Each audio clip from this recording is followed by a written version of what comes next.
أعوذ بالله من الشيطان الرجيم. بسم الله الرحمن الرحيم. اقرأ باسم ربك الذي خلق خلق الإنسان من علق اقرأ وربك الأكرم الذي علم بالقلم علم الإنسان ما لم يعلم. حضرات گرامی، گزشتہ جمعہ میں نے ان لوگوں کے تعلق سے آپ کے سامنے گفتگو کی جنہیں کل قیامت کے دن جنت کے 8 دروازوں سے جنت میں داخلے کے لیے بلایا جائے گا، اور اس تعلق سے میں نے صرف ایک حدیث آپ کے سامنے پیش کی، عبادہ بن صامت رضی اللہ تعالی عنہ کی، جس میں اللہ کے رسول صلی اللہ علیہ وسلم نے 5 چیزوں کی گواہی دینے والوں کے بارے میں کہا کہ یہ لوگ جنت کے 8 دروازوں سے داخل ہوں گے۔ پہلی بات کہ اللہ سبحانہ و تعالیٰ کے علاوہ کوئی بھی معبود برحق نہیں ہے، لا الہ الا اللہ کی گواہی دینا۔ دوسری گواہی کہ محمد صلی اللہ علیہ وسلم اللہ کے بندے اور اس کے رسول ہیں۔ تیسری گواہی کہ حضرت عیسیٰ علیہ السلام اللہ کے بندے اور اس کے رسول ہیں اور اس کا کلمہ ہے، جو کلمہ اللہ تعالیٰ نے حضرت مریم علیہ السلام کے بطن میں ڈالا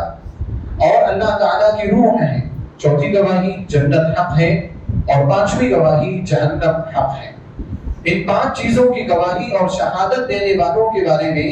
اللہ کے رسول صلی اللہ علیہ وسلم نے فرمایا کہ یہ جنت کے 8 دروازوں میں سے جس دروازے سے بھی داخل ہونا چاہے یہ داخل ہو جائے۔ اللہ سبحانہ و تعالی ہمیں بھی ان خوش نصیبوں میں سے بنا دے۔ آج انشاءاللہ اور بھی احادیث اس تعلق سے میں آپ کے سامنے ذکر کرنا چاہتا ہوں، جو دوسری حدیث ہے جس میں اللہ کے رسول صلی اللہ علیہ وسلم نے جنت کے 8 دروازوں سے داخل ہونے کے بارے میں ذکر کیا۔ مسند احمد کی روایت ہے، وہی صحابی عبادہ بن صامت رضی اللہ تعالی عنہ ہی اس حدیث کے بھی راوی ہیں۔ آپ فرماتے ہیں اللہ کے رسول صلی اللہ علیہ وسلم نے فرمایا من عبد اللہ لا يشرك به شيئا فأقام الصلاة وآتى الزكاة وسمع وأطاع دخل من أي أبواب الجنة شاء ولها يومئذ 8 أبواب۔ نبی صلی اللہ علیہ وسلم نے فرمایا کہ جو شخص اللہ کی عبادت کرتا ہے، لا یشرک به شیئا، اللہ سبحانہ و تعالیٰ کی عبادت کے ساتھ کسی کو شریک نہیں کرتا، اور شریک کرنے لا الہ الا اللہ کہنے کے تعلق سے پچھلے جمعہ میں نے بہت تفصیل کے ساتھ آپ کے سامنے گفتگو کی۔ یہاں پر ایک اور چیز کی وضاحت کرنا چاہتا ہوں کہ جو نبی صلی اللہ علیہ وسلم کا فرمان ہے من عبد اللہ، جس نے اللہ کی عبادت کی اور اللہ کی عبادت میں کسی کو شریک نہیں کیا، تو اللہ کی عبادت میں جہاں شرک اکبر ہوتا ہے، وہی اللہ کی عبادت میں شرک اصغر بھی ہوتا ہے۔ اللہ رب العالمین کی عبادت میں شرک اکبر کیا ہے کہ آپ اللہ کے علاوہ معبودوں کی عبادت کرنے لگ جائیں، بتوں کی عبادت کرنے لگ جائیں، مورتیوں کی عبادت کرنے لگ جائیں، پتھروں کی عبادت کرنے لگ جائیں، مزار کی پرستش کرنے لگ جائیں۔ یہ اللہ رب العالمین کی عبادت میں شرک ہے، یعنی شرک اکبر ہے۔ ایسا کرنے والا اعتقاد کے ساتھ، عقیدے کے ساتھ دائرہ اسلام سے خارج ہو جاتا ہے۔ یہ شرک اکبر ہے، اللہ سبحانہ و تعالیٰ نے ہم سب کو اس سے محفوظ رکھا ہے۔ لیکن ایک اور عبادت میں شرک ہے جس سے عام طور پر انسان محفوظ نہیں رہتا، اور وہ شرک کیا ہے؟ شرک اصغر، جس کو ریاکاری کہا جاتا ہے، کہ انسان اللہ کی عبادت کرے دوسروں کو دکھانے کے لیے، دوسروں سے حوصلہ بٹورنے کے لیے، دوسروں کی زبانی تعریف کرنے کے لیے۔ اور یہ عبادت چاہے نماز کی شکل میں ہو، چاہے روزے کی شکل میں ہو، چاہے حج اور عمرے کی شکل میں ہو، چاہے خرچ کرنے کی شکل میں ہو، اور وہ خرچ چاہے مسجد کے لیے خرچ ہو، چاہے مسجد کے مدرسے کے لیے خرچ ہو، چاہے یتیم خانوں کے لیے خرچ ہو، یہ سب عبادت ہے۔ یہ سب کام آپ کو کس کے لیے کرنا ہے؟ اللہ سبحانہ و تعالیٰ کے لیے۔ اگر کوئی شخص ان کاموں کو کرتے ہوئے اللہ کے علاوہ کسی اور کا مقصد رکھتا ہے کہ کسی اور کے سامنے اس کا رتبہ بلند ہو جائے، کسی اور کے سامنے اس کی شان بلند ہو جائے، کوئی اور اس کی تعریف کرنے لگ جائے، لوگوں کے محفلوں میں نمازی، حاجی، عمرہ کرنے والا، خرچ کرنے والوں کے لقب سے یاد کیا جائے، اللہ رب العالمین ایسے شخص کے اعمال کو ضائع کر دے گا۔ خرچ کرے گا، وہ اس کا پیسہ گیا، محنت گئی، اس کی ساری محنت اسی دنیا کے اندر رہ جائے گی۔ وہ حدیث آپ نے سنی ہوگی، میں لمبی تفصیل کے ساتھ وہ حدیث نہیں بیان کرنا چاہتا، لیکن اشارہ کرنا چاہتا ہوں۔ ابو ہریرہ رضی اللہ تعالی عنہ نے فرمایا کہ اول من تسعر بهم النار ثلاثہ، کہ سب سے پہلے جہنم کو جن لوگوں سے بھڑکایا جائے گا وہ 3 قسم کے لوگ ہوں۔ ایک ان میں سے وہ شخص ہوگا جو شہید ہوا ہوگا، دنیا میں اس کو لوگ شہید کہہ رہے ہوں گے، ایک وہ شخص ہوگا جو عالم ہوگا، ایک وہ شخص ہوگا جو خرچ کرنے والا ہوگا، بڑا مشہور ہوگا کہ اللہ کے راہ میں بڑا خرچ کرنے والا ہے۔ ان تین لوگوں کے ذریعے سے سب سے پہلے جہنم کو سلگایا جائے گا یا جہنم ان کو داخل کیا جائے گا۔ اب ان لوگوں کی غلطی کیا ہے، ان کا جرم کیا ہے؟ جو شہید ہوا، لوگوں کی نظر میں جو شہید تھا وہ لڑ اس لیے رہا تھا تاکہ لوگ اسے بہادر کہیں، دنیا میں بہادر کہہ دیا گیا۔ اللہ رب العالمین کہے گا اب تو میرے پاس کیا لینے کے لیے آئے؟ دنیا میں تو نے جس مقصد کے لیے کام کیا تھا وہ مقصد حاصل ہو گیا۔ عالم کے بارے میں کہا جائے گا کہ تو نے جو علم حاصل کیا، تو نے جو علم پھیلایا، اس لیے پھیلایا تاکہ تجھے لوگ عالم کہیں۔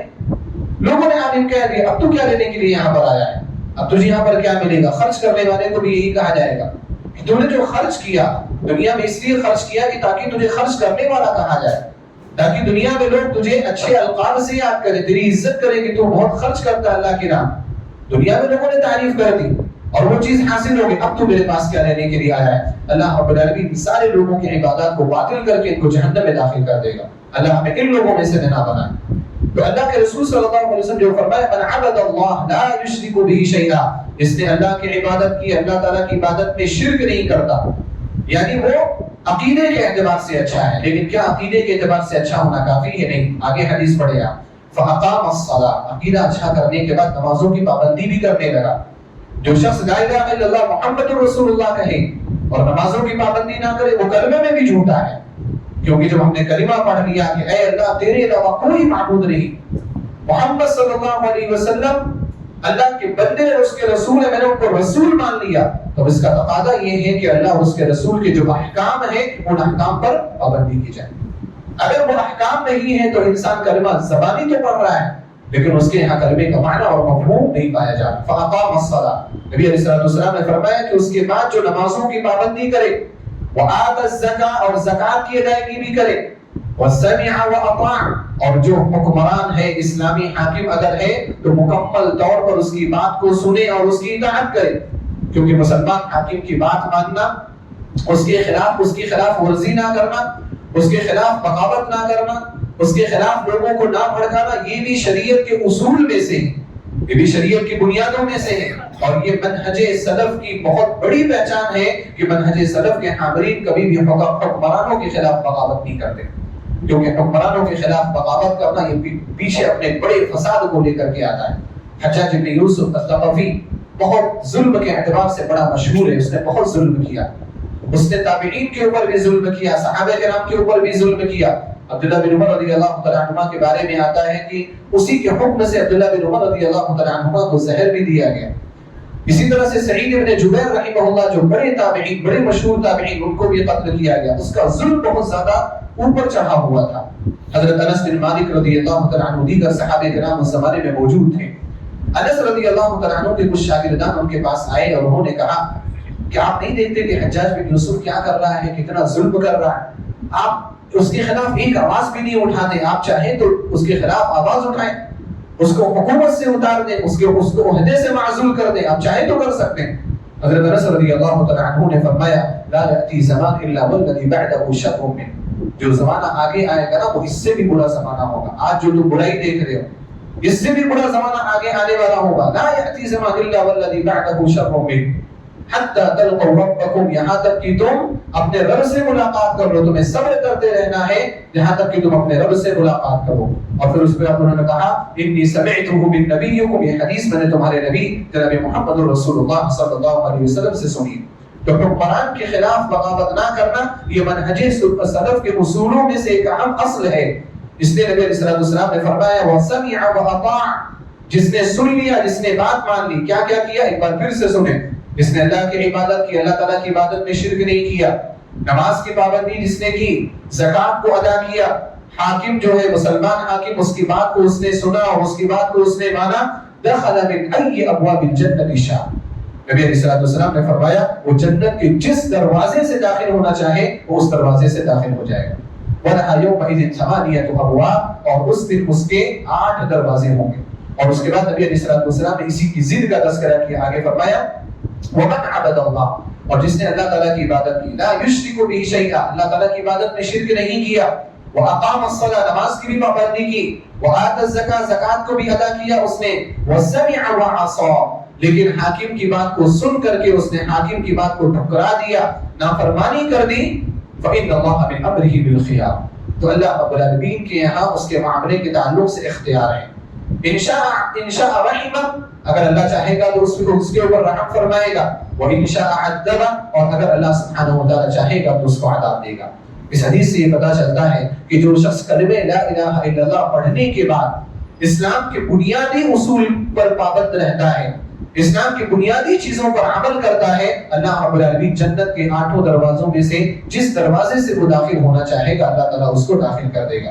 لیکن اس کے لیے بنیادوں پر عمل کرنا ضروری ہے، نمازوں کی پابندی کرنا ضروری ہے، زکوٰۃ ادا کرنا، حج اور عمرہ کرنا، جتنے بھی اصول ہیں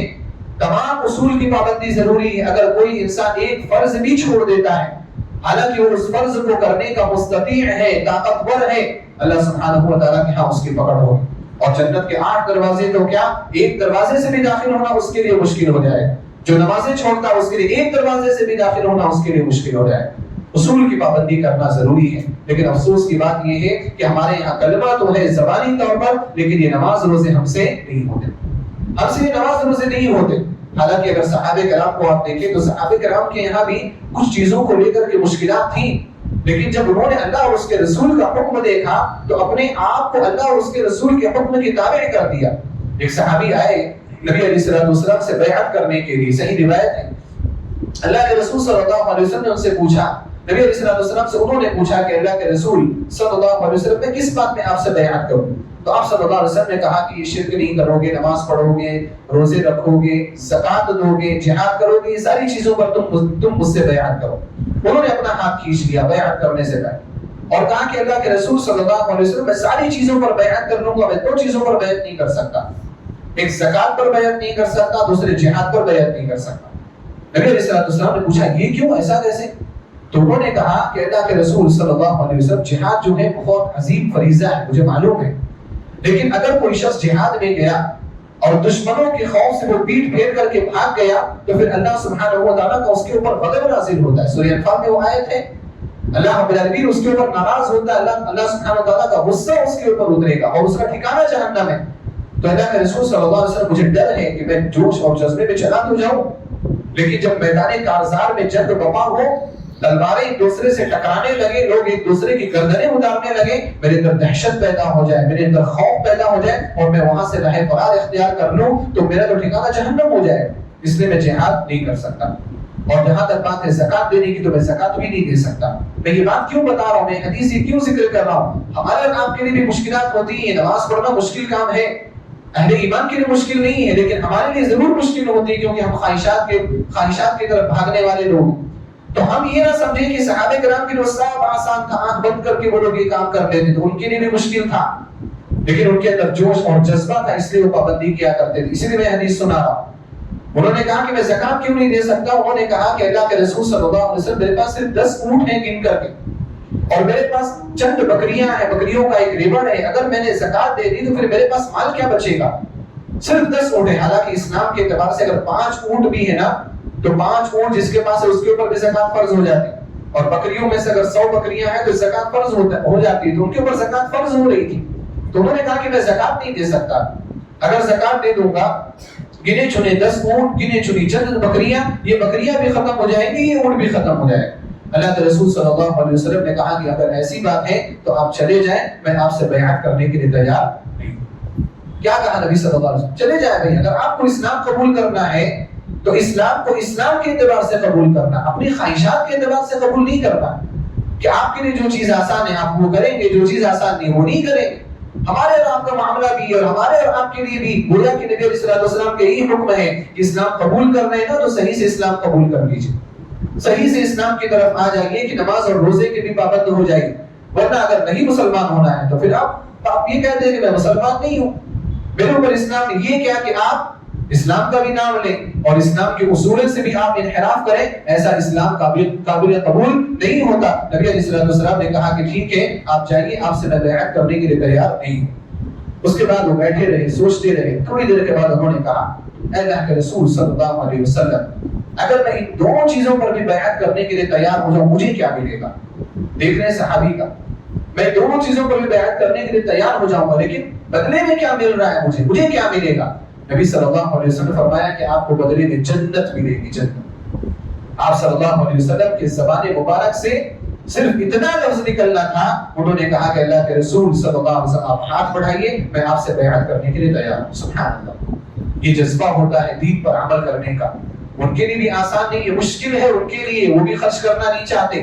جہاد کرنا بھی نہیں چاہتے، لیکن ان کو کیا بولا گیا کہ آپ کو جنت ملنے والی ہے، فوراً تیار ہو گئے۔ یہاں پر میں یہ حدیث ذکر کر رہا ہوں، آپ نماز روزے کی پابندی کرنے لگے، جنت کیا؟ جنت کے 8 دروازے اللہ سبحانہ وتعالی آپ کے لیے کھول دے گا۔ تو ہمارے اپنے اندر کتنا جذبہ پیدا ہونا چاہیے، اللہ سبحانہ وتعالی ہمیں اس کی توفیق عطا فرمائے۔ آگے بڑھتے ہیں، اور کون سے ایسے لوگ ہیں جو جنت کے 8 دروازوں سے داخل ہوں گے جن کو پکارا جائے گا؟ یہ وہ لوگ ہیں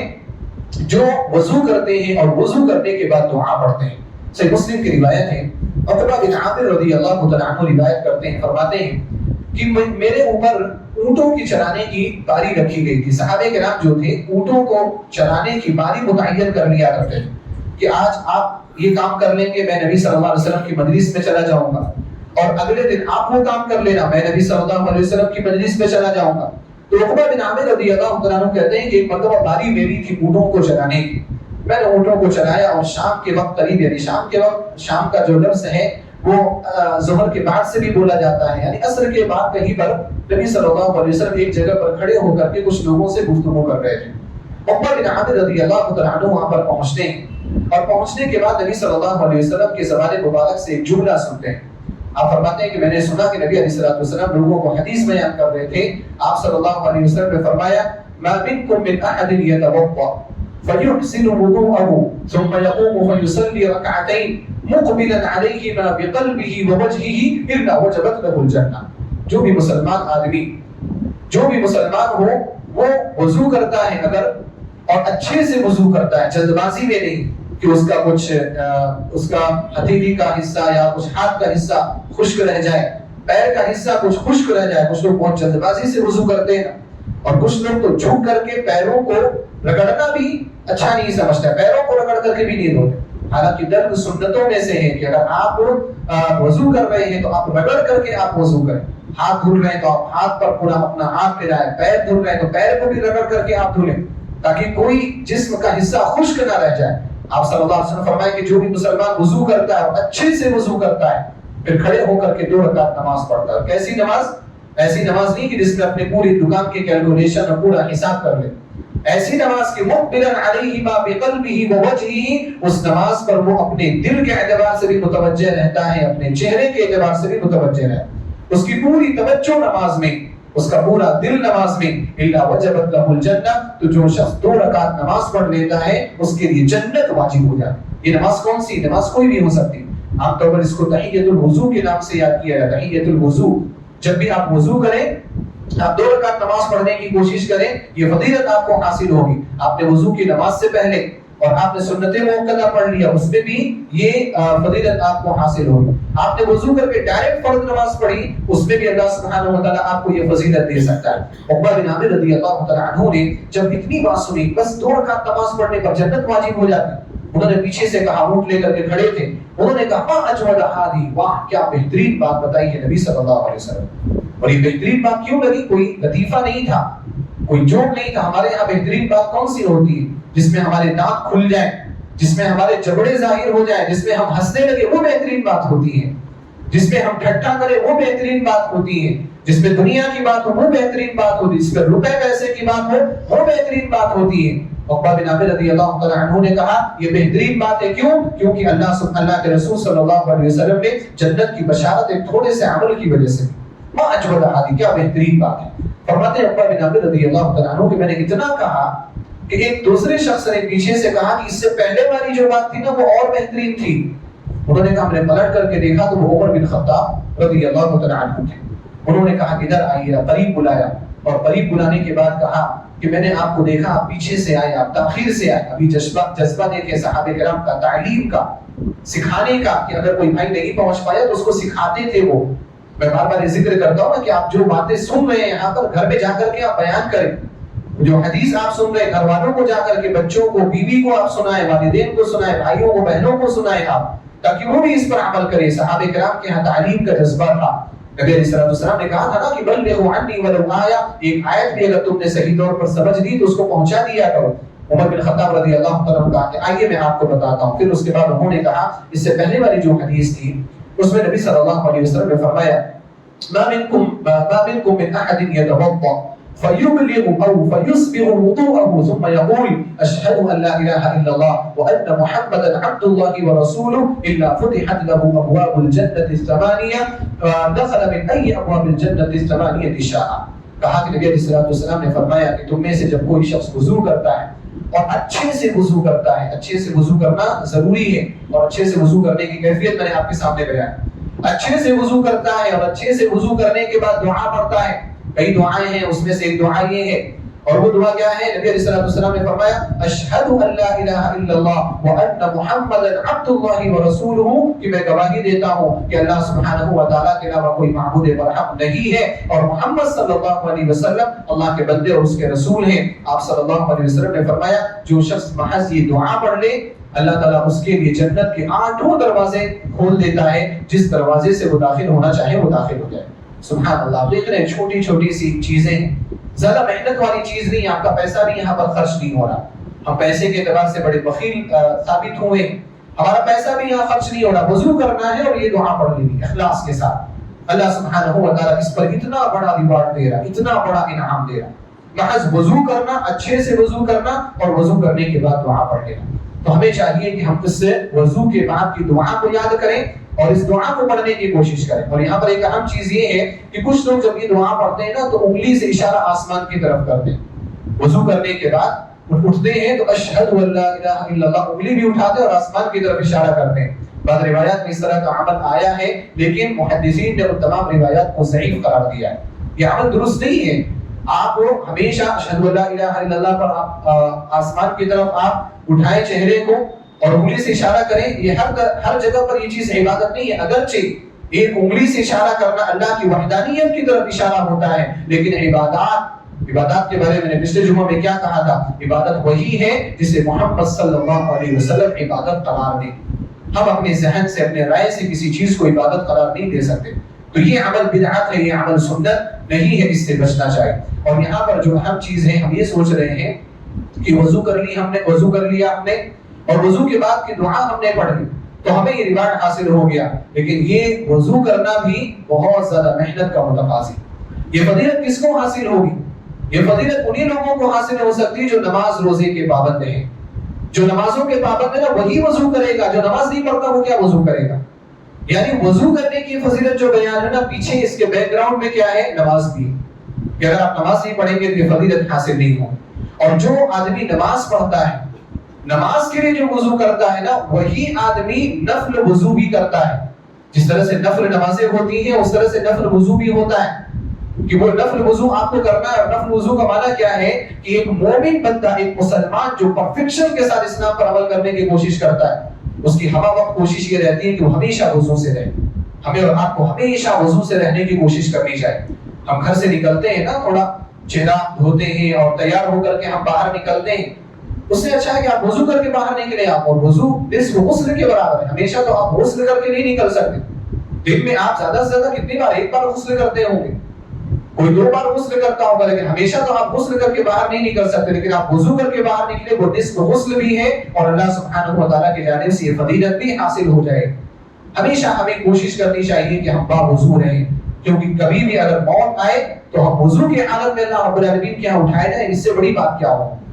ہم سوشل میڈیا پر دیکھتے ہیں کوئی انسان نماز پڑھتے پڑھتے مر گیا تو کوئی سجدے میں مر گیا ہم بڑا آشاش کرتے ہیں کیا موت ہے کیا وفات ہے لیکن ہم اس کے لیے کوشش کرتے ہیں یہ جو میسج کرنے والے شیئر کرنے والے جو لوگ ہوتے ہیں وہ خود بھی نماز نہیں پڑھتے شیئر کرتے ہوئے اذان کی آواز آ رہی ہوتی لیکن کبھی بھی نماز کی توفیق نہیں ہوتی ان کے ذہن میں بھی نہیں ہوتا کہ ہم نماز کے لیے جائیں تو یہ صرف خواہشات ہیں کہ ہماری موت ایسے ہو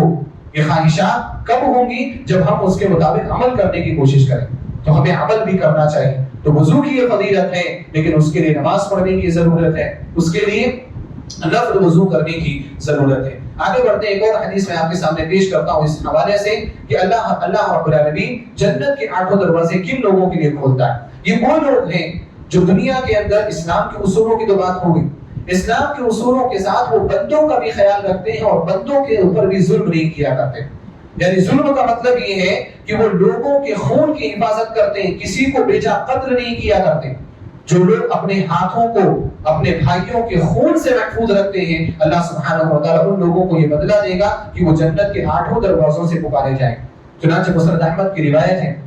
یہی عقبہ بن عامر الجہنی رضی اللہ تعالیٰ عنہ راوی حدیث سے آپ فرماتے ہیں کہ اللہ کے رسول صلی اللہ علیہ وسلم نے فرمایا لیس من عبد لا یشرک باللہ شیئا لم یتنت بدم حرام الا دخل من ای ابواب الجنة الثمانیة شاء۔ نبی علیہ السلام نے فرمایا کہ جو بھی بندہ اللہ سبحانہ و تعالیٰ کی عبادت کرتا ہے اور اللہ رب العالمین کی عبادت میں کسی کو شریک نہیں کرتا، کسی کو ساجی نہیں بناتا، وَلَمْ يَتَنَتَّ بِدَمٍ حَرَامٍ اور کسی بھی حرام خون سے اپنے ہاتھوں کو نہیں رنگتا، اپنے آپ کو کسی کے قتل میں ملوث نہیں کرتا،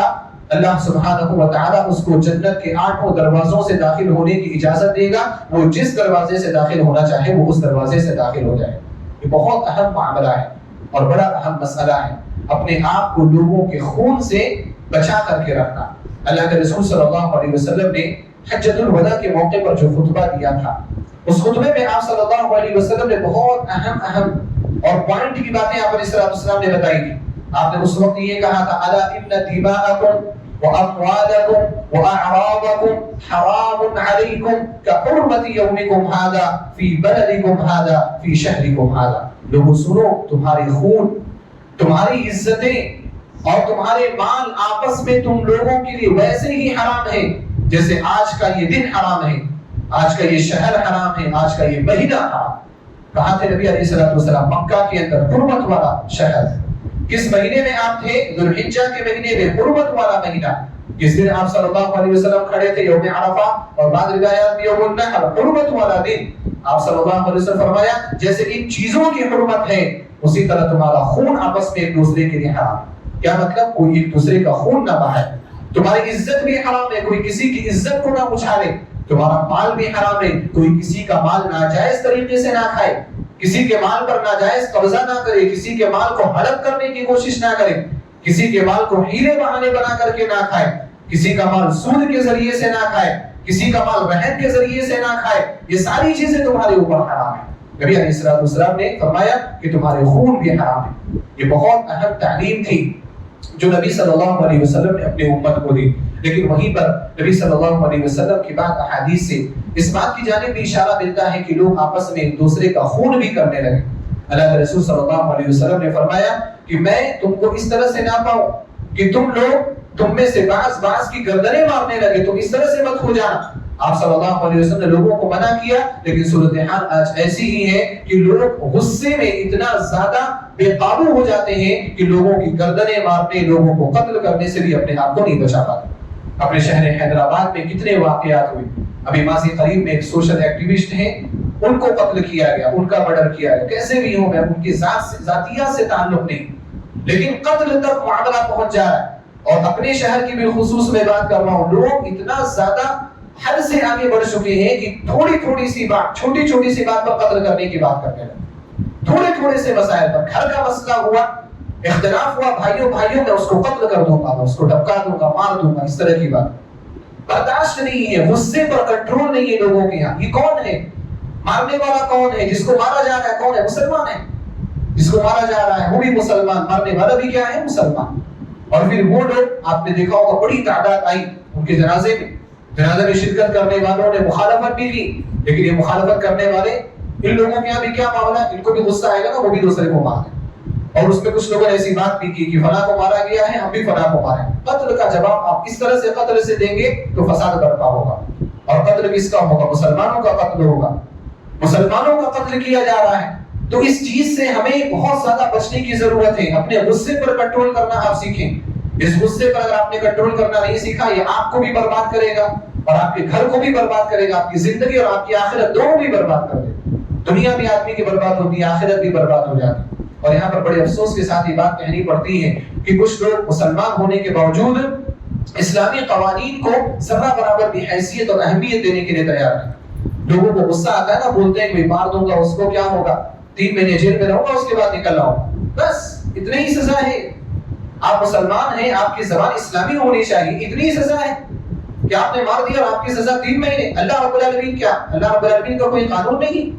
اللہ سبحانہ و تعالیٰ دیکھنے والا نہیں, اللہ رب العالمین جاننے والا نہیں, اس کے یہاں بچ جائیں گے آپ یہاں کی عدالت سے بچ سکتے ہیں, آپ یہاں کے کورٹ سے بچ سکتے ہیں, یہاں کے جیلروں سے, یہاں کے جیلوں سے بچ سکتے ہیں, لیکن اللہ سبحانہ و تعالیٰ کے یہاں کیسے بچیں گے آپ, جس نے یہ فرمایا وَمَن يَقْتُلْ مُؤْمِنًا مُتَعَمِّدًا, کہ جو شخص کسی مومن کو جان بوجھ کر کے قتل کرے گا فَجَزَاؤُهُ جہنم, اس کی سزا جہنم ہے,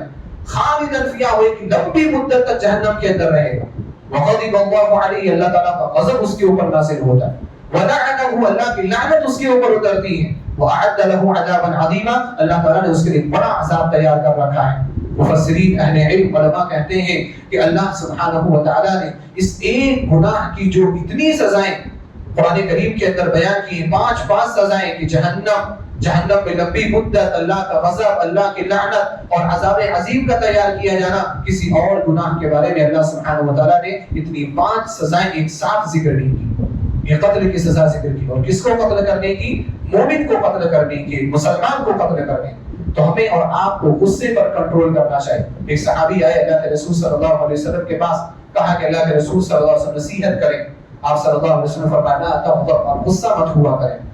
پھر کچھ دنوں کے بعد آئے, اے اللہ کے رسول صلی اللہ علیہ وسلم کچھ اور نصیحت کر دیں. نبی علیہ السلام نے کہا لا تغضب, آپ غصہ مت ہوا کریں. ایک کچھ اور دن کے بعد آئے, تیسری مرتبہ نصیحت کر دیں. نبی علیہ السلام نے پھر فرمایا لا تغضب, آپ غصہ مت ہوا کریں, کیونکہ یہ غصہ آپ کی دنیا کو بھی برباد کرے گا اور آپ کی آخرت کو بھی برباد کرے گا. لہذا اگر ہم جنت میں آسانی سے داخل ہونا چاہتے ہیں کہ 8 دروازوں سے بلایا جائے, تو اپنے غصے پر کنٹرول کرنا ضروری, اپنے بھائیوں کا احترام کرنا ضروری. اختلاف ہوتے رہتے ہیں, لڑائیاں ہوتی رہتی ہیں اور ہوتی رہیں گی, لیکن لڑائیوں اور اختلافات کا معنی یہ نہیں ہے کہ دشمنیاں پیدا کر دی جائیں, ایک دوسرے کو مارنے کی پلاننگ کی جانے لگے, ایک دوسرے کو قتل کرنے کی پلاننگ کی جانے لگے. یہاں تک اس نیچے حرکت تک ہمیں اور آپ کو نہیں آنا چاہیے. ہم اسلام کے ماننے والے ہیں, ہم شریعت کے ماننے والے ہیں, ہم کتاب اللہ اور سنت رسول اللہ کی اتباع کرنے والے ہیں. 1-2 حدیثیں اور رہ گئی ہیں, انشاءاللہ اگلے جمعہ میں اس کو ذکر کرنے کی کوشش کروں گا. اللہ سبحانہ و تعالیٰ سے میں دعا کرتا ہوں الہ العالمین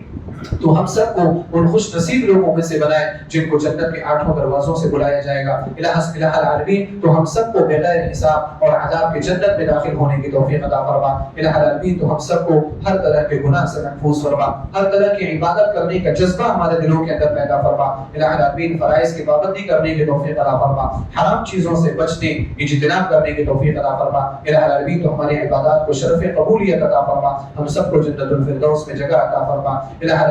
جو لوگ بیمار ہیں ان کو شفایابی عطا فرما, جو مقروض ہیں ان کے قرض کی ادائیگی میں ان کی مدد فرما, جو پریشان حال ہیں ان کی پریشانیوں کو دور فرما, جو اس دنیا سے جا چکے ان کی مغفرت فرما, ان کی قبروں کو منور فرما, ان کو جنت الفردوس میں جگہ عطا فرما. ہم سب کو اسلام اور ایمان پر زندہ فرما اور ہمارا خاتمہ لا الہ الا اللہ محمد رسول اللہ پر فرما. آمین. وآخر دعوانا الحمد للہ رب العالمین.